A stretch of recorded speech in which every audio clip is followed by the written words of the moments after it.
сәлеметсіздер ме? Мен Шалхарова Риза, Жамбыл мектеп-гимназия-интернатының 74-ші түлегімін.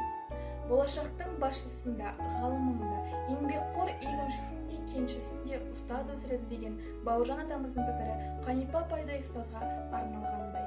Болмысынан ұстаз болуға жаратылған дара тұлғаның алдында отырып, білім алу әркімге бұйыра бермейтін бақыт еді. Қанипа апа қазақтың хан апасы, жетпеуші оған еш адамның баласы, Жамбылдың шаңырағын биік ұстап, жүрушең ақ орданы жиі мақтап, шәкірттерге бар өмірін арнаған, оқытуды міндетім деп санаған, қазақтың бір туары Қанипасы тарихта хан апа деп аты қалған. Осы орайда ұлы жазушы Мұхтар Әуезовтің ұстаз ұлы есім деп ұстаздарға берген жоғарғы бағасы Қанипа апайдай ұстазға арналғандай.